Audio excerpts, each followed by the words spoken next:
Madam இது வந்து ஒரு வழக்கு, அது கரூரில் இந்த நெரிசல் வழக்கு சிபிஐ விசாரணையில் இருக்குது. இன்னைக்கு கூட வந்து சுப்ரீம் கோர்ட்டில் அது வந்து இந்த அஜய் ரஸ்தோகி தலைமையில் நீங்கள் முறையிடுங்க, அதை வந்து எங்கிட்ட நேரடியாக இந்த வழக்கில் வந்து முதலமைச்சர் மீதோ அல்லது அமைச்சர்கள் மீதோ நேரடியாக குற்றம் சாட்டுவதை நாங்கள் ஏற்கனவே அந்த மனு தள்ளுபடி பண்ணாங்க, நல்லா அதை விட்டுரும். இப்போ அது தொடர்பாக விசிக கருத்து சொல்லணும்னு சொல்றதுல என்ன இல்ல, அவங்க இல்ல, அது சிபிஐ விசாரணை இருக்கு, இவங்க கருத்து சொல்லணும்னு நான் நினைக்கிறேன். ஒரு விஷயம் சொல்றதுக்காக, ஏன்னா நிறைய சோஷியல் மீடியால இது போயிட்டே இருக்குல்ல சார்.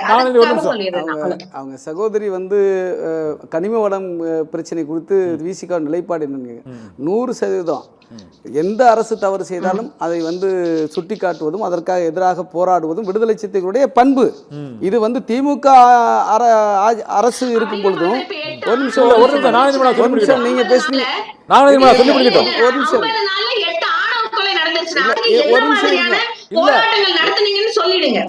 ஒரு நிமிஷம்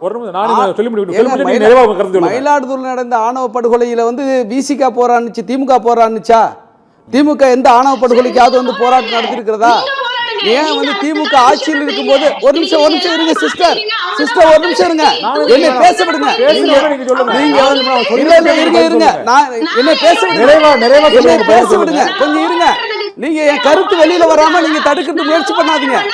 நீங்க என் கருத்து வெளியில வராம நீங்க இல்ல இது தவறான ஒரு இது பிஜேபி மாதிரி நடக்க கூடாது. நீங்க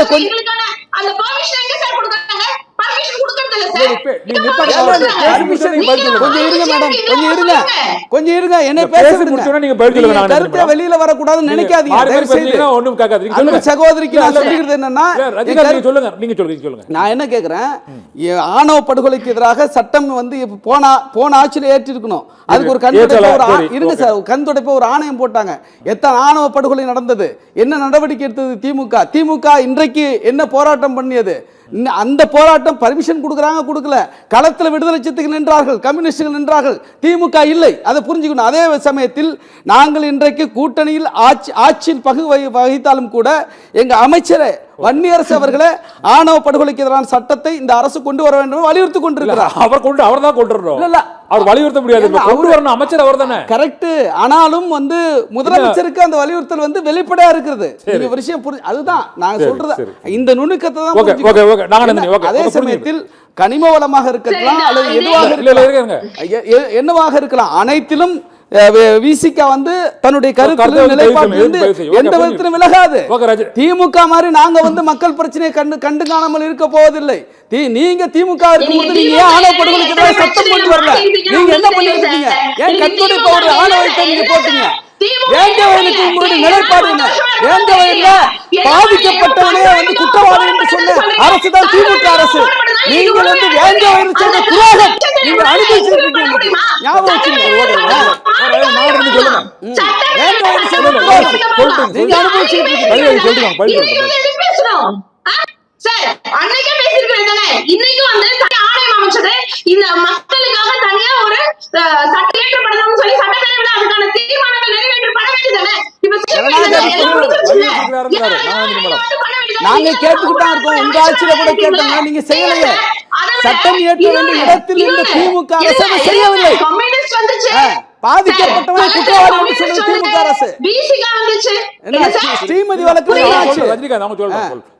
அவங்க என்ன பேச நீங்க வந்து பேச திருப்பி பேசுனீங்கன்னா எப்படி வந்து கருத்து வெளியில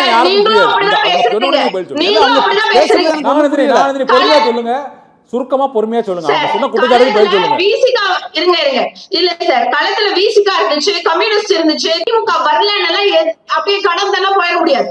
இன்ன வரைக்கும் கண்டனங்கள் தெரிவிச்சுட்டு நாங்க போராடிட்டு தான் இருந்துட்டு இருக்கோம். இல்ல மேடம், எங்க கண்டனத்தை காட்டுங்க பார்க்கலாம். எங்க இல்லவே இல்ல என்ன கண்டனம்? ஒரு கண்டனம்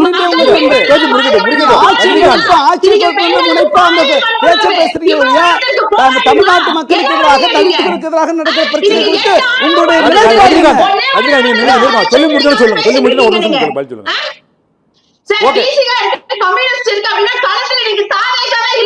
ஒரு அரசு இன்னைக்கு எந்த விதமான விஷயத்தையும் நடத்துறது இல்ல, யாருக்கு ஒரு நல்ல விஷயத்தை செய்யறது இல்ல. அதை பத்தி ஏதாச்சும் பேசுறதுக்கு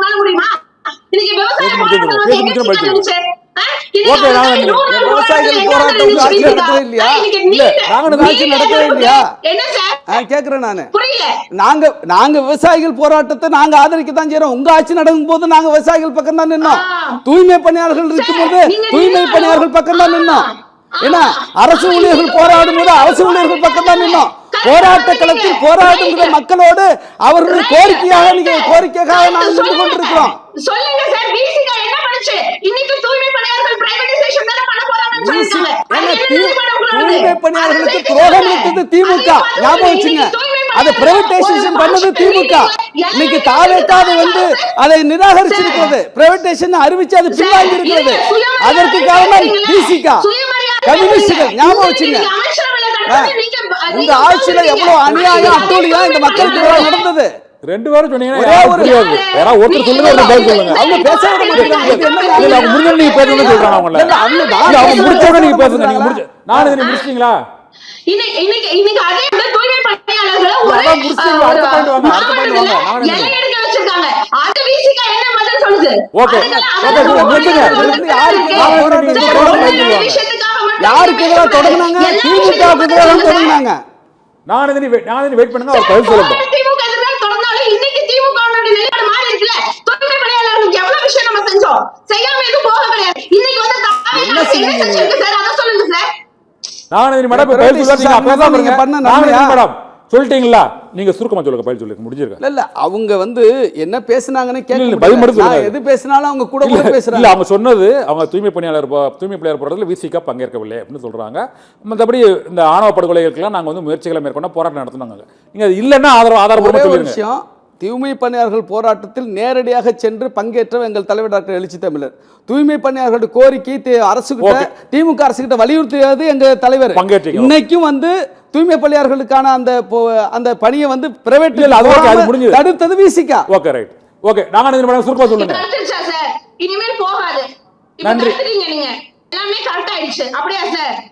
ஓகே நான் நன்றி ராவநந்தினி. இன்னைக்கு அவங்க கூட்டணியில இருக்கக்கூடிய குழப்பத்தை முதல்ல சரி பண்ண சொல்லுங்க சார். எங்க கூட்டம் எல்லாமே சரியா இருக்கு. நீங்க ஆட்சியை கவுக்கணும், ஆட்சியை கவுக்கணுங்கிற உங்களுடைய நீங்க வந்து கதறிட்டு இருக்கிறத நிறுத்துங்க. முதல்ல நீங்க வந்து 3 மாசத்துல ஆட்சி கவலும் 6 மாசத்துல ஆட்சி கவலும் என்று மக்கள் தேர்ந்தெடுத்த ஆட்சியை கவிழ்ப்பதற்கான சதியை நீங்க வந்து நிறுத்துங்க. முதல்ல சதியை நீங்க நிறுத்துங்க.